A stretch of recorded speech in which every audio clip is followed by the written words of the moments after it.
selamat datang kembali di kanal Iditopia. Hari ini saya mau membahas tentang isu yang agak berat, yaitu tentang filsafat. Saya yakin sebagian kalian tahu apa itu filsafat, dan mungkin juga ada yang pernah belajar filsafat, baik secara tidak resmi atau mengambil jurusan filsafat. Nah, beberapa hari lalu saya menonton sebuah video. Ada yang mengatakan bahwa filsafat sudah tidak lagi relevan untuk zaman kita sekarang. Bahkan ada yang mengusulkan agar pengajaran filsafat di perguruan tinggi atau di universitas-universitas kita dihentikan saja. Alasannya karena tidak terlalu berguna atau kurang relevan. Nah, saya ingin mendiskusikan ini. Pertama, saya ingin menjawab atau menjelaskan apa itu filsafat dan mengapa sekarang ada pertanyaan relevansi filsafat. Sebetulnya ini bukan soal baru. Seingat saya, sekitar 2 atau 3 tahun lalu ada perdebatan yang cukup sengit di media sosial, khususnya di Facebook, tentang hubungan sains dan filsafat. Salah satu argumen dalam perdebatan itu adalah bahwa sains sudah menggantikan filsafat dan karenanya filsafat tidak lagi relevan dan tidak mesti dilanjutkan pengajarannya. Nah, saya ingin mengulas tentang itu. Pertama, tentang relevansi filsafat. Setiap kali kita bicara tentang filsafat, sebetulnya yang kita maksudkan itu ada dua. Dan kadang-kadang orang mencampur adukan dan tidak memisahkannya. Pertama, filsafat harus dilihat sebagai alat atau tools.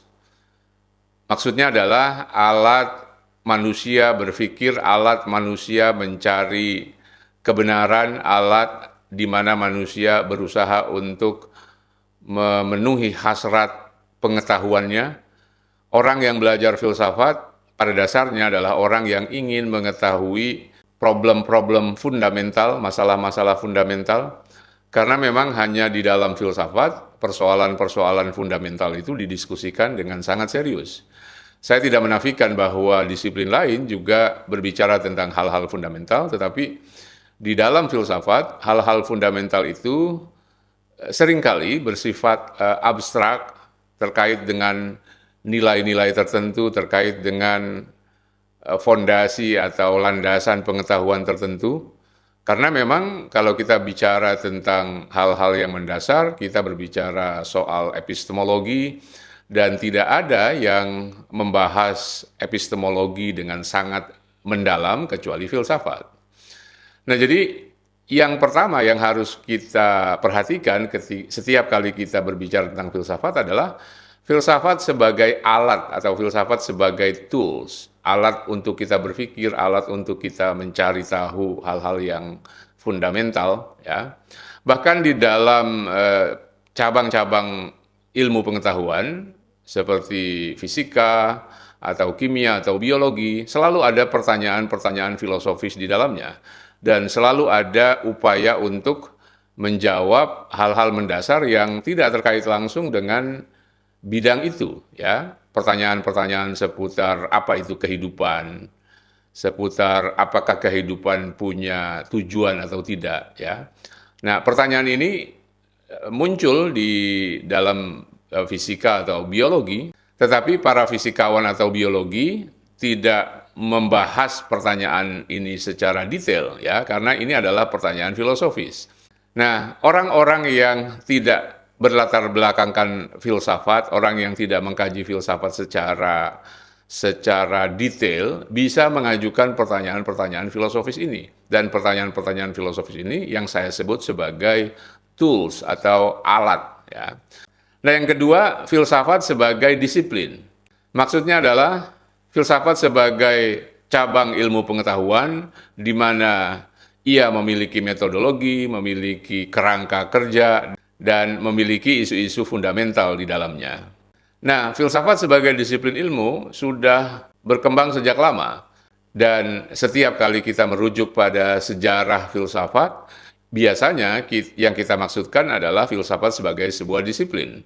Kita tahu bahwa sejarah filsafat dimulai sekitar 2.500 tahun lalu di Yunani, Dan filsafat adalah respon terhadap praktek atau pemahaman agama yang kurang logis, yang dianggap tidak masuk akal. Nah, para filosof awal di Yunani yang muncul pada abad ke-6, abad ke-5 sebelum Masehi, mereka mempertanyakan asumsi-asumsi yang selama ini diyakini oleh kaum beragama, dan karena itu kemudian mereka datang dengan satu pandangan baru, ya, pandangan yang tentu saja spekulatif tetapi mengandalkan akal pikiran, mengandalkan logika. Nah, dalam perkembangan selanjutnya filsafat digeluti oleh tokoh-tokoh seperti Socrates, Plato, Aristoteles, dan lain-lain.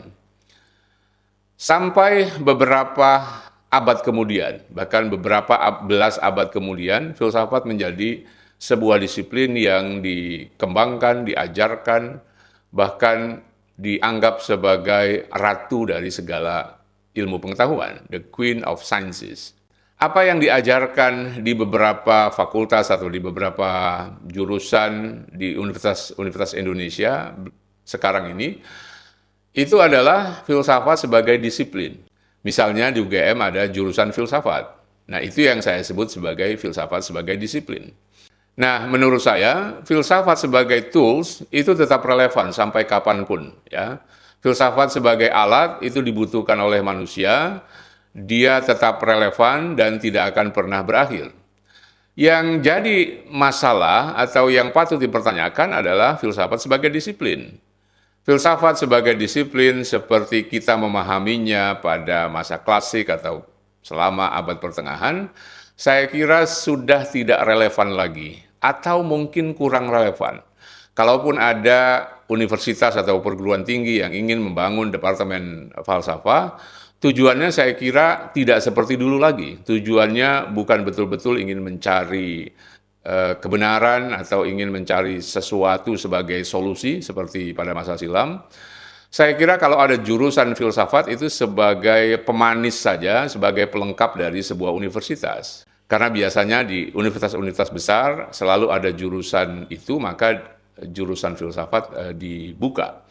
Nah, jadi kalaupun ada jurusan filsafat di perguruan tinggi, tujuannya tidak seperti dulu lagi. Jurusan atau program studi filsafat yang dibuka oleh universitas itu tujuannya hanya sebagai pemanis atau pelengkap saja. Mengapa demikian? Menurut saya filsafat itu sudah berakhir sejak awal era modern. Ya, sejak sains modern lahir dan kemudian muncul cabang-cabang ilmu pengetahuan lain yang menjadi turunan dari filsafat itu sendiri, ya. Dulu sebelum ada cabang-cabang ilmu baru lahir, ya, seperti fisika, biologi, kimia, atau cabang-cabang ilmu sosial seperti sosiologi, antropologi, ilmu bahasa, ya, semuanya dikerjakan oleh filsafat. Misalnya yang kita kenal sekarang sebagai sains, dulu dikenal sebagai filsafat alam, natural philosophy. Tema-tema atau isu-isu yang sekarang dibahas dalam fisika, kimia, biologi, dulu dibahas oleh para filsuf, dibahas oleh para filsuf alam. Bahkan Aristoteles menulis sebuah buku yang mendedikasikan untuk pembahasan fisika, disebut atau judulnya Physics, ya. Para ilmuwan muslim di abad pertengahan seperti Al-Kindi, Ibn Sina, Al-Farabi, mereka tidak hanya membahas isu-isu yang terkait dengan filsafat moral atau filsafat politik, tetapi juga membahas filsafat alam yang sekarang sepadan dengan sains atau kimia atau biologi. Tentu saja pada saat itu disiplin fisika atau kimia atau biologi belum lahir dan belum digunakan. Nah, jadi disiplin filsafat itu menjadi semakin tidak relevan ketika cabang-cabang filsafat itu muncul dan menjadi otonom. Dari filsafat alam muncul 3 disiplin sains yang kita kenal sekarang sebagai fisika, kimia, dan biologi. Dari filsafat politik muncul beragam disiplin baru seperti ilmu politik, hubungan internasional, ilmu pemerintahan, dan lain-lain. Semua itu dulu dibahas dalam filsafat politik. Begitu juga dalam filsafat hukum, filsafat manusia, filsafat masyarakat, ya. Kalau kita mau mengetahui lebih jauh tentang masyarakat, kita tidak lagi meminta filsafat untuk membahasnya. Kita membutuhkan para ahli sosiologi, para ahli demografi, dan seterusnya. Ya. Begitu juga ketika kita bicara tentang hukum. Bahkan filsafat hukum sekarang lebih banyak dibahas oleh orang-orang hukum, didiskusikan di fakultas hukum ya oleh para mahasiswa yang mengambil jurusan hukum. Dengan kata lain, tema-tema yang dulu didiskusikan oleh filsafat sekarang sudah diambil alih oleh berbagai cabang ilmu pengetahuan yang semuanya tentu saja berasal dari filsafat.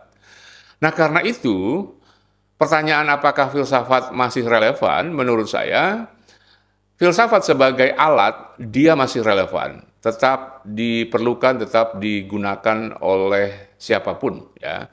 Orang-orang yang ingin mengetahui suatu isu secara fundamental harus mengajukan pertanyaan-pertanyaan filosofis. Ini tidak mesti dilakukan oleh seorang filosof, siapapun bisa melakukannya.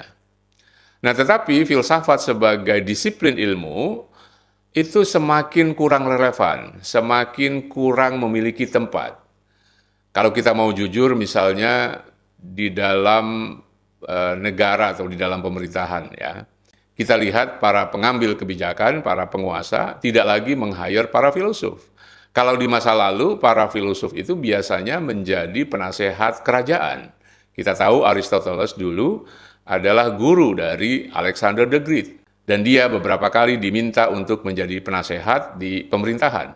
Begitu juga selama abad pertengahan, banyak filosof dan sarjana muslim diminta pendapat atau ditunjuk sebagai penasehat para sultan atau para raja.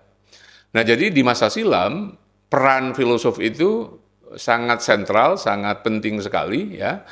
Tetapi di masa modern, di zaman kita, hampir tidak ada atau jarang sekali para pengambil kebijakan pemerintah meng-hire atau menunjuk filosof sebagai penasehatnya. Ya, umumnya pemerintah atau para pengambil kebijakan menunjuk ahli ekonomi, ahli kependudukan, ahli sosiologi sebagai penasehat. Nah, ini menunjukkan bahwa filsafat sebagai disiplin ilmu itu tidak lagi relevan. Ya. Seperti saya bilang, kalaupun ada jurusan filsafat, ada program studi filsafat, itu sebagai pemanis saja. Dia bukan ditujukan sebagai sebuah disiplin untuk mencari solusi. Karena menurut saya, solusi-solusi konkret itu sudah diambil alih, sudah dilakukan oleh disiplin-disiplin yang lebih spesifik. Nah, fakta ini menunjukkan bahwa filsafat sebagai disiplin ilmu sudah tidak relevan lagi. Para lulusannya tidak lagi dibutuhkan oleh pengambil kebijakan, tidak lagi dibutuhkan oleh pemerintah, karena memang yang diperlukan adalah solusi yang lebih konkret, solusi yang lebih spesifik yang terkait dengan problem-problem yang dihadapi oleh para pengambil keputusan. Nah, itulah alasan mengapa filsafat sebagai disiplin ilmu tidak lagi relevan dan menurut saya tidak perlu dikembangkan secara besar-besaran di perguruan tinggi kita. Jadi kesimpulannya, kalau ada yang bertanya apakah filsafat masih relevan buat kehidupan kita sekarang, jawabannya iya dan tidak. Filsafat masih tetap relevan sebagai alat, sebagai perangkat untuk manusia mencari tahu, untuk manusia mengajukan pertanyaan-pertanyaan fundamental. Tetapi filsafat sebagai disiplin ilmu, fungsinya semakin berkurang. Perannya digantikan oleh cabang-cabang pengetahuan yang lebih spesifik, yang lebih praktis untuk kebutuhan manusia sekarang. Nah, itulah pandangan saya tentang filsafat, mudah-mudahan bisa menjelaskan. Untuk hari ini kita cukupkan sampai di sini, kita lanjut lagi nanti dalam video yang lain. Salam.